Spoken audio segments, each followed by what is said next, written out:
Hey, how's it going, everybody? We're in Millcreek Canyon and I have a roll of Kodak T-Max or TMX 100 black and white negative film, and I'm gonna load it up in my Pentax 645 and we're gonna put on an ND filter. I'm gonna put on a 10-stop ND filter and set up on the creek right here and get some long exposures over the creek, over the water. And it's fall, we got some fall foliage. The colors look really nice up here, but we're shooting black and white, so you won't see the colors, but we'll get some nice long exposure, silky water, but you'll still see leaves, hopefully scattered across some rocks and on the stream, so it should be pretty cool. I'm excited. I've always, since I got my 10-stop ND filter, I've wanted to shoot black and white, and so now I'm gonna do it.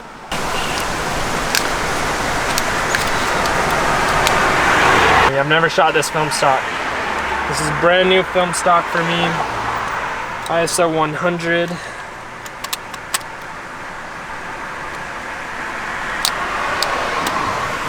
So we are ready to roll. Let me make sure my ISO is set on the camera to 100.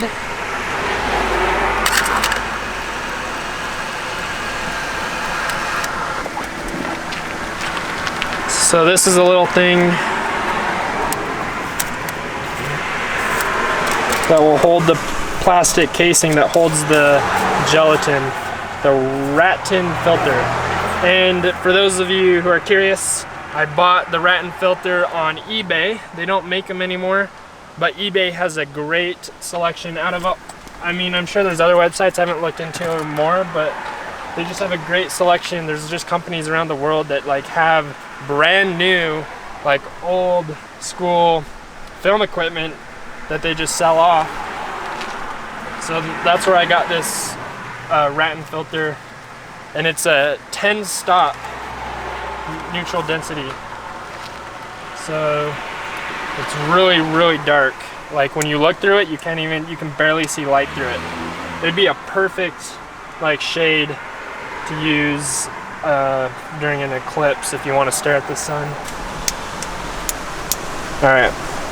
So that's how it works. It's just this plastic setting. I actually wish I had my de-duster, my air blowing thing I use when I scan, so I can just blow some dust off, but you'll focus. That's it. So you can see it's super dark. When you hold it out to the sun, you can like look at the sun. I don't know if you can tell from that, but I keep it in this case to keep it nice, and because it's really thin, and then it just pops on there right there. So now I got a 10-stop ND filter. I'm gonna go to 80 millimeters, so we got a normal view. And yeah, it will kind of just spin like that, but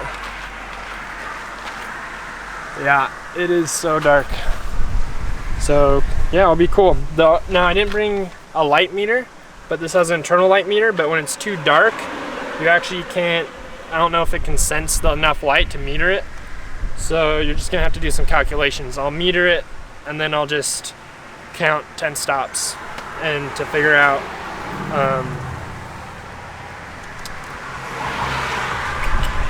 how long to do the exposures.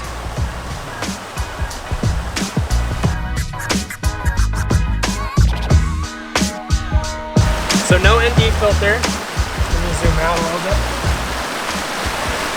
I'm at 1/25th of a second at 4.5, but I have a 10-stop ND, so I'm gonna move it 10 stops. 1, 2, 3, 4, 5, 6, 7, 8, 9, 10, which is 8 seconds. And 8 seconds I think is plenty of time for getting a silky water. If I want to get silkier, then I can just, I'm at 4.5 my aperture, so I can just close my aperture, letting less light in, and then I can increase my time. But I think, you know what, I actually am gonna do that. I'm gonna move my aperture to 1 stop, which means I'm gonna make it 15 seconds. And we're good to go. So the 15 seconds is actually the longest the camera can do. and I can see it, it's actually ticking and it counts it too. So you just have to wait for the shutter to come back, make sure not to disturb the camera, make sure there's no movement, it's in focus, and we got it.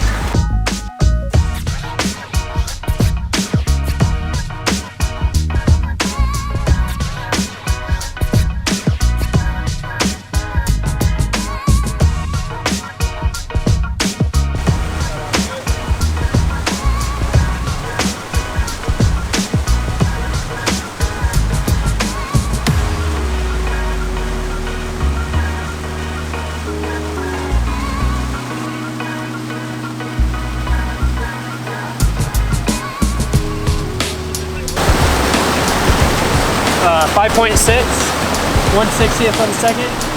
So I'm gonna increase it by 10 stops. 1, 2, 3, 4, 5, 6, 7, 8, 9, 10. And we're at 15 seconds yet again. Seems to be about the same from our last shot. My composition's looking good. I'm in focus. We got this waterfall. But every time I put this on, the focus gets out. The problem is here, the water is so fast, I think 15 seconds is too long. Go back.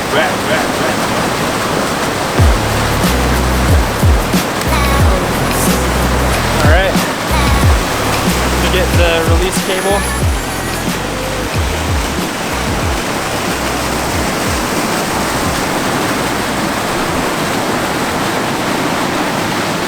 Make sure it's not moving. Let it count itself without touching it. Look at this setup right now. This is so weird. This like camera on the side of the rock.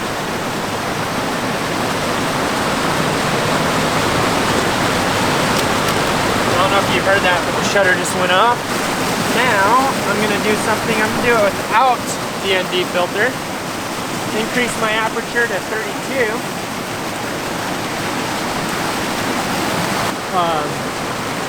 Sorry, it's 1 second. 1 second. So at f32, I think the water's moving so fast, even at 1 second, it should still be silky. But we can compare 15 seconds versus 1 second. Yeah, here we go.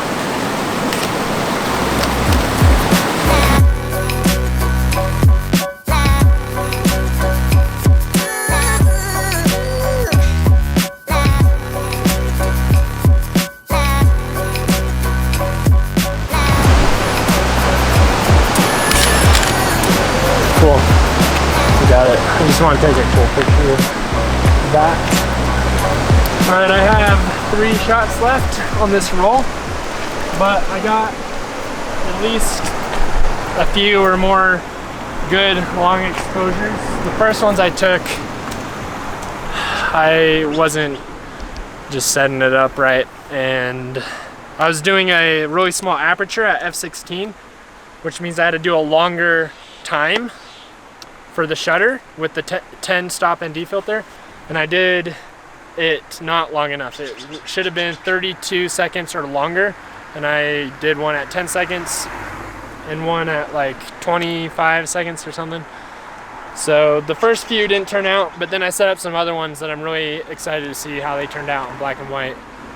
So I think I'm good on long exposures. I'm just gonna drive down the canyon and take just some handheld shots with the 3 shots I have left on this roll. And I'm actually want to even come back up here with some color negative film. So I'll come back up here and shoot another video and get some more fall colors, maybe even do some more long exposures now that I got some practice with it. So yeah, I'm just gonna drive down, take some shots. I'll put a slideshow of everything at the end, and let me know in the comments if you've done any long exposures, if you've used ND filters, and just let me know how you like the pictures as well. I'd appreciate any feedback. So thanks.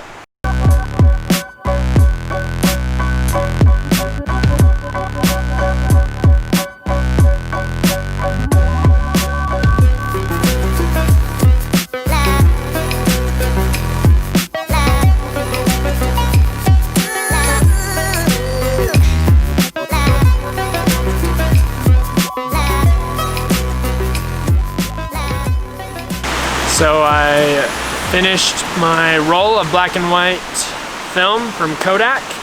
I forgot what it's called. T-Max 100? Yeah, I've never used it before. I got some long exposures. I'm really stoked to see how a lot of those shots turn out. So stay tuned for that. Comment below and let me know if you've ever done long exposures of water or other things, and what your thoughts are on black and white film and long exposures. And let me know, give me some feedback on the images, the gallery at the end of the video. Let me know what you think of the images I made up here.